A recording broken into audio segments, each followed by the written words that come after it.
আমি চলে এসেছি মনীষ কিচেনে আবার একটা নতুন রেসিপি নিয়ে।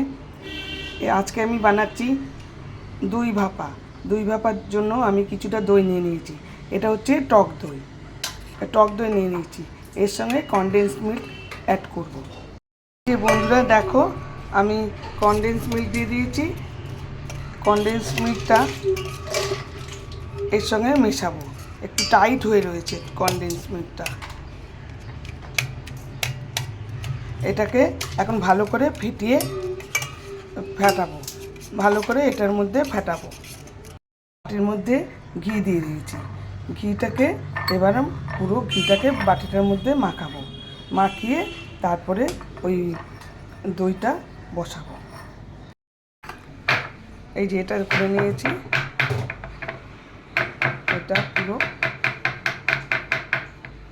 এইবার এটাকে ভাপে বসাচ্ছি।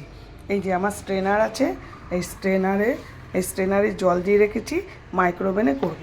এই বসিয়ে দিলাম, এটার ঢাকনা দেব, একটা ফয়েল পেপার দিয়ে এটা মুড়ে দেব। এবার আমি ফয়েল পেপার দিয়ে এটা ভাপে হবে, তো ফয়েল পেপার দিয়ে মুড়িয়ে দিলাম।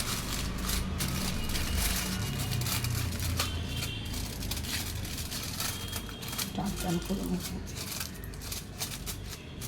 এইবার আমি ওই স্ট্রেনারের মধ্যে বসিয়ে দিচ্ছি।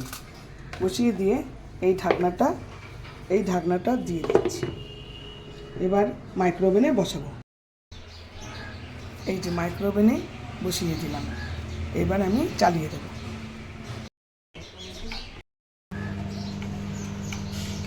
প্রথমে আমি 10 মিনিট দিয়ে দিলাম, তারপরে দেখে দেখে আবার নামাবো। এই যে বন্ধুরা দেখো, আমার ভাপা দই ডান একদম। দেখো, আমি খুব অল্প পরিমাণে করেছি। মনে তো হচ্ছে ঠিক আছে, হ্যাঁ একদম সুন্দর হয়েছে ভাপা দই, দারুণ হয়েছে মনে হচ্ছে। এটা এবার তুলে নেব। খুব গরম আছে, এখন এটা টেস্ট করা যাবে না, টেস্ট করে তোমাদের বলবো। বাহ, দারুণ দারুণ, খুব সুন্দর হয়েছে।